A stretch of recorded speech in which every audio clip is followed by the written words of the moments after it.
Apple presents events at the Apple Store. Let's take a look at the trailer for CBGB.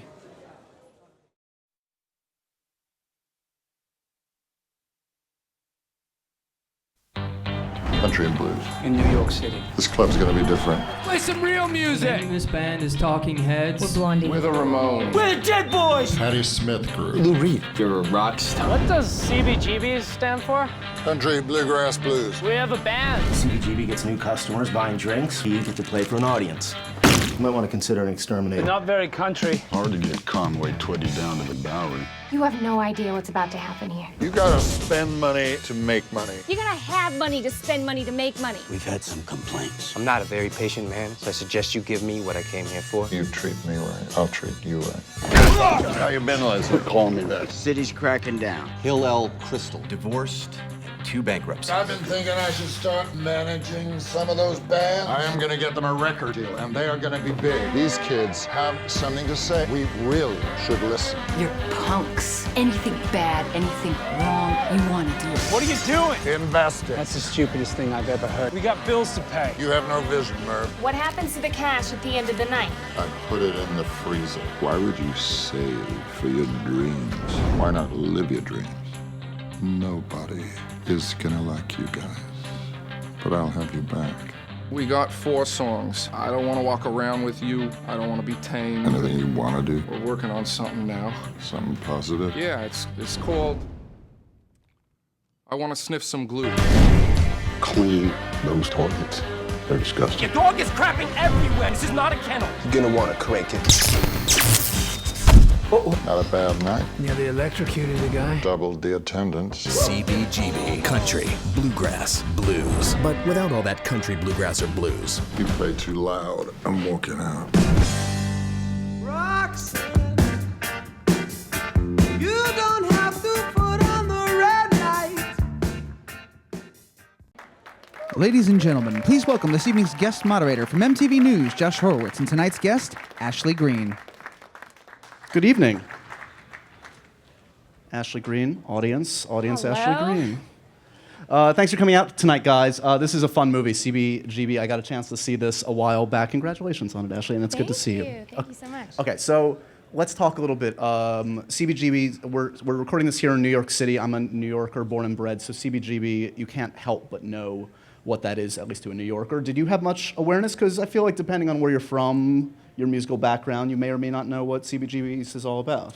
I was aware. I kind of missed the mark on that one, but then whenever the script was sent and I read it, of course I researched it and have kind of this new respect for it because it's just impacted so many people's lives and so yeah, I wasn't super familiar before I started. So, I mean, the film, when you see the film, you'll understand what I'm saying in that it really conveys a lot of history, but it also conveys, I feel like, the spirit of the times, and that comes through in the way the director, I think, approached the film, the script, obviously, but just there's a real spirit of camaraderie and excitement and discovery in watching the film. Give me a sense of what your first, when you first encountered the script, again, kind of vaguely knowing what CBGB was, and then opening that script, what did you find in there that piqued your interest? I think,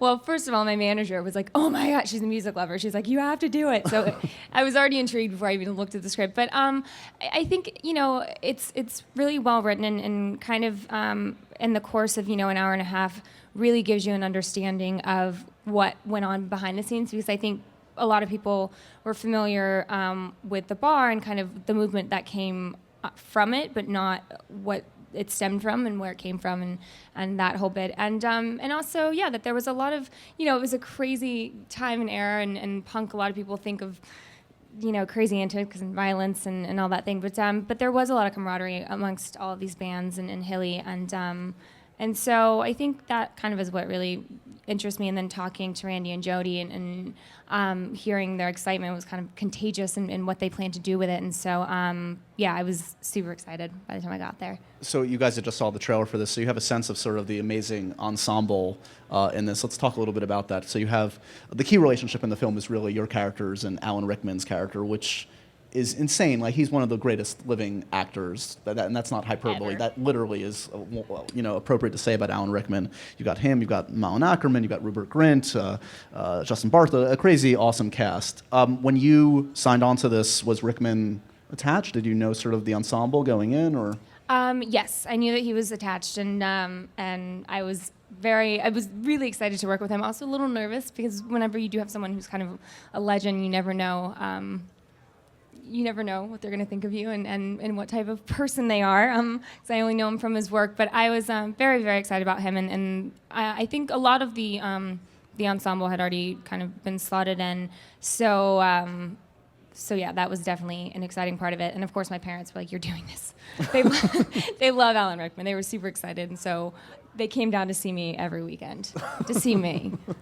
So he is one of those guys that frankly, I was talking to you before. I'm going to be interviewing him later this week. That I feel a little intimidated by the notion of sitting across from him. And you always hear the cliche, or maybe it's not a cliche, from actors about you need to raise your game when someone like that is opposite you. I would think that is the case, though, that you feel like when you show up to set and he's sitting across from you, you better know your lines. You better know how you're going to approach the scene. Give me a sense of sort of how you kind of leave that behind and do your best work opposite someone like him. Well, I think that it's important to me to meet the actor before we start shooting, rather than jumping just right into it, so that you do kind of get a bit comfortable with each other. And Randy and Jody set up dinners and stuff like that, so we could kind of chat a bit. That was extremely helpful.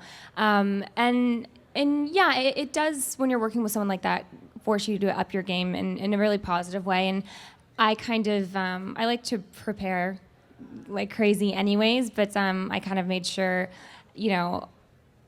everything was perfect, and I knew exactly how and where everything was, and kind of just prepped as much as I could possibly prep, so that whenever I did get on set, you do the work, and then you can kind of leave it behind and just have fun. Sure. And he also, once we started working together, he's very, very positive and made me feel very comfortable, because I think it's kind of productive to be negative at all, and I think he probably knows that as well. So it ended up being, it really was a pleasure. It was really fun. We do have a few scenes we want to share with you guys tonight as we continue the conversation and also take your questions. Let's take a look at this first clip from CBGB. You leaving that rotten boyfriend and going back to school? No. If it's money you came for. Have you seen this? No. The great thing about this band, television, is that they have absolutely no musical or socially redeeming characteristics, and they know it. Who wrote that? Josh Feigenbaum. Who's he? He's important. So people are gonna read this, and they're gonna start talking. And bands are gonna start showing up wanting to play here, and all bands have fans, even the shitty ones. And everybody wants to be in a band and have fans, so new bands are gonna start up and show up. You have no idea what's about to happen here. So, give me a job.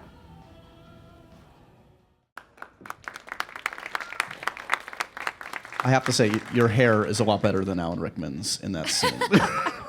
Thank With you. all due respect to Alan Rickman.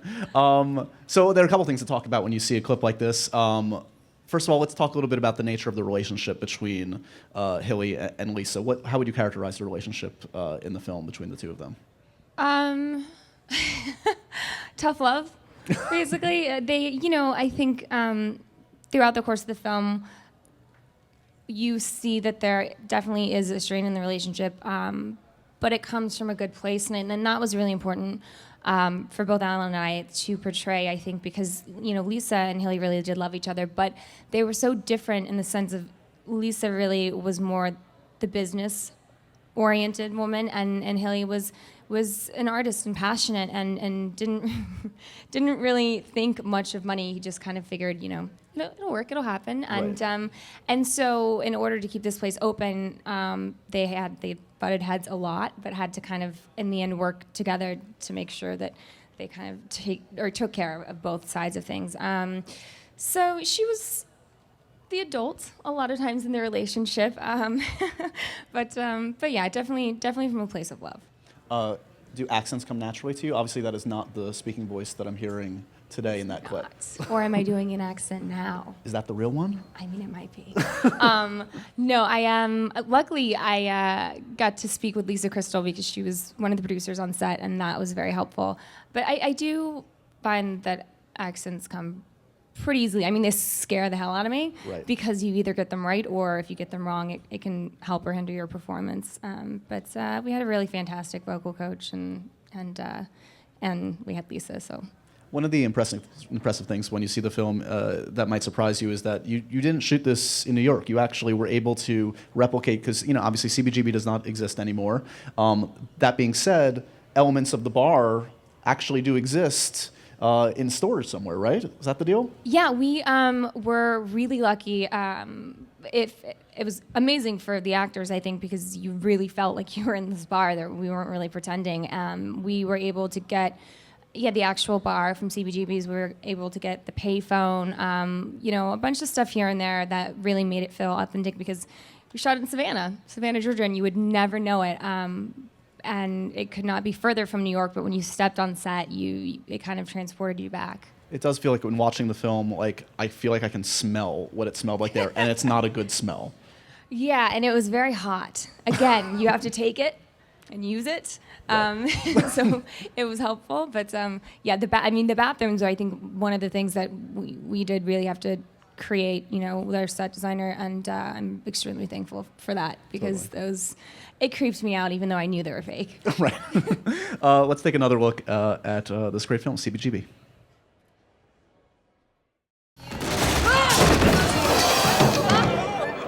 Gonna have to do something about that stage. Well, you might want to think about having fewer guests if Hilly and more paying customers if you want to pay for it. I'm with Lisa on this one. You gotta spend money to make money. You're gonna have money to spend money to make money. And since you spend all the money you make, you don't have any money to spend. So you might want to think about saving the money you make instead of spending the money you make. All right, we're gonna try that one again.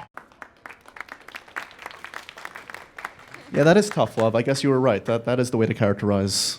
Yeah, I mean, it comes out of sheer frustration that he just doesn't get it, and it's not a new thing that he doesn't get it. We've been through bankruptcies before because of the same thing, but he's kind of set in his ways. Right.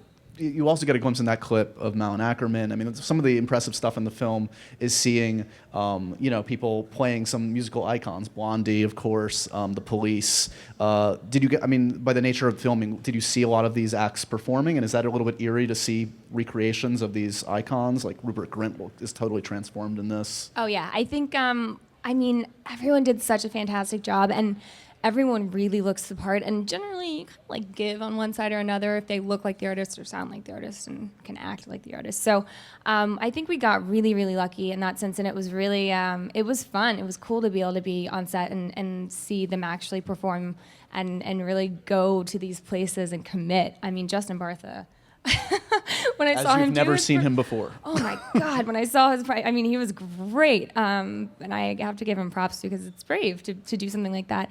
But yeah, it was really interesting for me because again, I missed that time of CBGB and these performances, and so I kind of feel like I got to see them in some way. Is music and singing something that's important to you? You're like virtually one of the only cast members. Even Rickman gets to sing a little bit in it. I know. Where's the love? What the hell?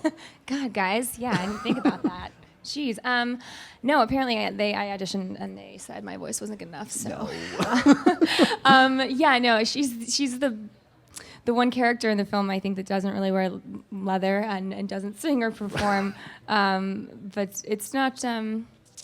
That would make me really nervous. So I'm actually kind of thankful that my character didn't have to. I appreciate it, and I do. I love music. My parents love music, and we always had on the radio. We never had it on the TV. But I would sing if I had to. Okay. And it's not I on will the sing bucket around list. people that I know, but yeah, not entirely comfortable. Okay. Punk for many people obviously is something. Whatever musical genre when you come of age that you grasp onto at first is so near and dear to you, and you live and breathe that music. What was your thing? Like when you were growing up, what was the kind of music that you grabbed onto and you were obsessed with? I actually until I was about 12 or 14, I lived on dirt roads, and my neighbors had horses, and so I was a little country bumpkin, and so I still have a love for country. I still listen to it on occasion.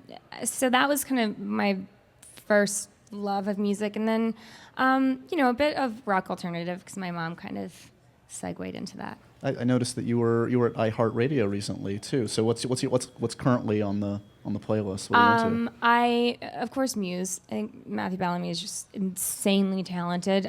So he's there. I actually put on Ray LaMontagne the other day. I kind of everything possible on my playlist, and so it depends on what mood I'm in, because I think that's one of the great things about music and why so many people relate to it, because it's a powerful medium and it can kind of take you to any place you want to go. Totally. 2 more clips I want to get to before we open this up to you guys out there. Here's another one from CBGB opening soon.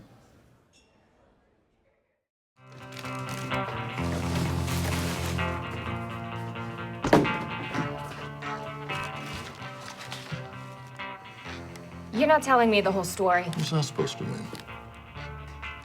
Where does the cash go at the end of the night?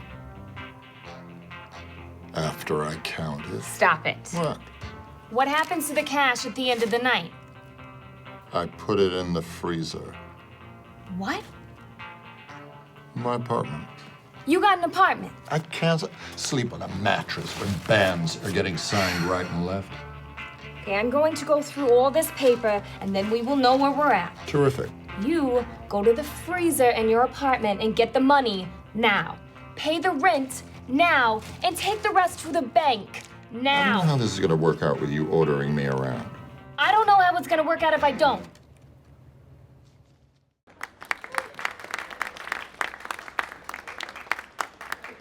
I feel like there's love in that Rickman stare, that silent stare.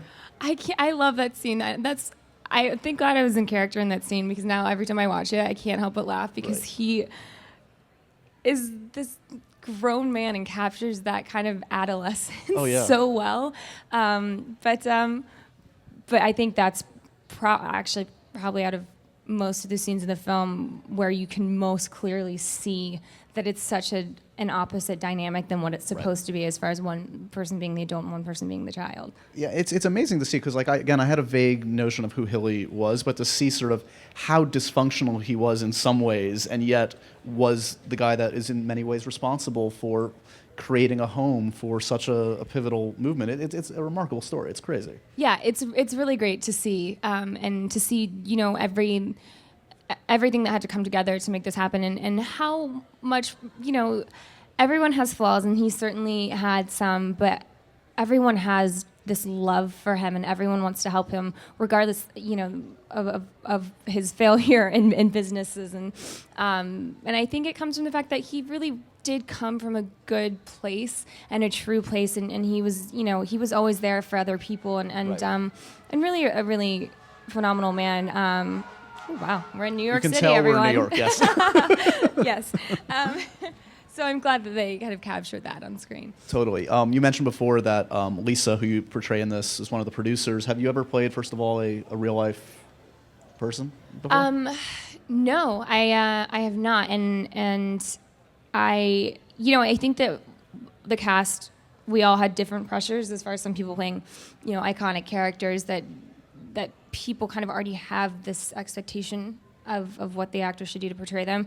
And then, for me, playing Lisa was a bit daunting at first, because she, is still alive, and so I knew she was going to see it, and her daughter's around my age, and they were on set, and there was that pressure of wanting to make sure I got it right. And, in speaking with her, kind of getting this understanding of how important this portrayal was, and how important it was for people to see her father and the things that he did, and their relationship. At first it was very daunting, but then I think, it was really helpful, because she was so open and honest, and was kind of this encyclopedia for me to go to anytime I needed. Totally, it's an invaluable resource. So was she on set literally every day, or did she come and go? She wasn't there every day. I mean, she she lives here and she practices law, and so she had to go back and forth. But she, even if she wasn't physically on set, anytime I wanted to Skype or call, I mean, she gave me, you know, all of her information. So she was really incredible for me. One more clip here from CBGB for you guys to take a look at. Here it is.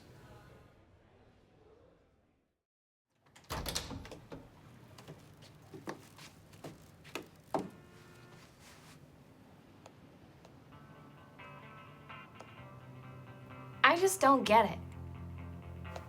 Why did you risk everything on the dead boys?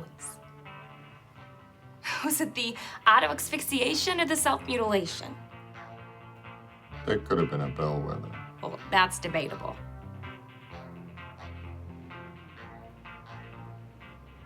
Going to law school. Really?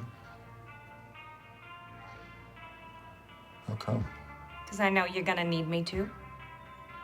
Even though I know you'll never admit it. Your friends have been waiting out there for you all fucking day. Get your ass out there. You know, I really don't appreciate all the swearing.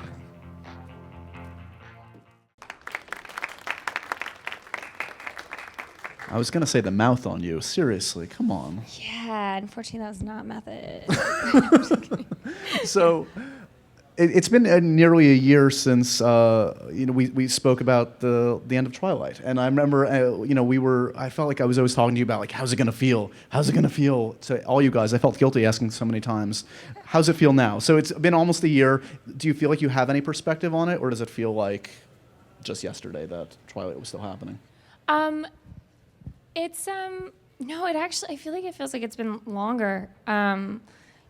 Since we finished, I guess because we wrapped far before the film came out. But it's I feel good about it. I'm happy with the way that it went out, and there are times that I do miss certain aspects of it because it was such a huge part of my life, and I've been doing that longer than I haven't since I've been in Hollywood, and yeah, so there's parts I miss, but I'm looking at it now, extremely grateful to have been a part of it, but also I'm grateful that we are able to move on and move forward and do films like this and get to kind of hop into these other worlds and also for other people to see different work that we do. Because as much as, I loved playing Alice and being a part of that, there's also something I think, as with any artist, kind of this need to do different things as well. So yeah, I think I'm happy with it. And I just, what's so weird actually, random, I was on Peter Petronelli's flight coming in. Like he walked by me when I was on the plane. I was like, hey, I know you. I definitely know you. So that was a really nice run-in. Are you satisfied with the kind of stuff, I mean, that you're getting opportunities to do? Do you feel like you have to be very proactive in chasing roles? I mean, you were just telling me backstage that, you're working on 2 films simultaneously recently. Yeah. Like, you're going after it. You're keeping busy on very different kinds of projects, which I guess you have to do. Yeah, definitely. I, right now it's all about being proactive, but also being patient and allowing yourself to say no to a lot of things, so that when that one yes comes, one, you're available to do it, and 2, I think it's that much more powerful. And so I was very, very thankful to have just finished the 2 films that I did, especially because they were in the comedy world, and it's something that I've been wanting to get into. And I feel like, again, I'm comfortable enough to be able to wait for that piece to come along, because it is, it is hard whenever you want those real kind of heavy-hitting, gritty parts, because everyone else wants them as well. And it's a whole new ballgame for me right now, but I'm very happy with the way that things are shaping up. Totally. All right, enough of my silly questions. Time for your silly and smart questions. Let's go to you guys. Hi, Ashley. It's nice to meet you. Loved you in Twilight. Me too, thank you. One question that I had was, did Lisa give you any advice on portraying her in the film? Like, that was really important that she wanted you to get across in the film. Yeah, she gave me loads of advice and told me loads of stories. But I think that the thing that resonated with me most was that she really loved her father, and he loved her, and that amidst this crazy world and the arguments and the butting heads, that they really did love and care for each other. And that's why no matter what happened, Lisa kept coming back. They always kept coming back into each other's lives. And so that was definitely the most important thing, I think. Hi, Ashley. Hi. My question is, I was hoping you could talk a little bit more about your preparation for the role. You said you did a lot of prep, and just in terms of learning about the music and learning about the woman and everything, just more detail would be really interesting for me to hear about. Sure, yeah. Definitely had to do a lot of prep work because I wasn't super familiar with CBGBs. And it was very helpful that my acting coach was actually born and raised New Yorker, and she actually went there and knew a lot about it. And so she was able, every time we would speak, to give me a sense of how it affected her and her friends.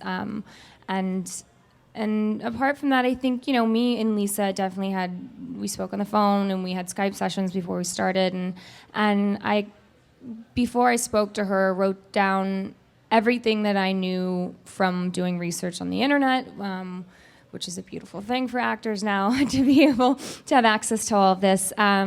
Researched the bands, and then kind of even looked at, online, just people discussing CBGBs and how it affected them. And then kind of wrote down what my view on it was, and then questions I had for her. And a lot of it for me, because, the movie is about the punk movement, but for me specifically in my character, it's more about kind of the heart and the relationship that she and Hilly had. And so it was a lot of questions about their home life and very, almost could have been invasive. And I'm really thankful that she was so open and so honest, because she wanted me, to be able to get certain things across. And apart from that, definitely working on the accent with a coach, because I think that's the one thing with talking to, you don't know your own accent, you don't hear it, and so I couldn't really go to her for help with that. But speaking to her and then having someone on set to kind of say, okay, this is what you need to tweak, was really helpful. Since you learned a lot about all these bands that were that played there, not only the bands that are in the film, but the bands overall, what bands did you want to see or would you like to see? And of the bands that were portrayed in the film, who would you really like to meet, that of the real bands? I think Blondie would be very, very fun. The Police, I think it would be very interesting to meet the band members of the Ramones, just because the portrayal of them in the film was very, very funny to me. But because I wasn't super familiar, I kind of downloaded and have a lot of everything on there. I think, Blondie I'd be most interested to see perform. Hello, Ashley. Hello. I would like to know, what is the best advice another actress or actor has ever given you? The best advice another actor or actress has given me, probably that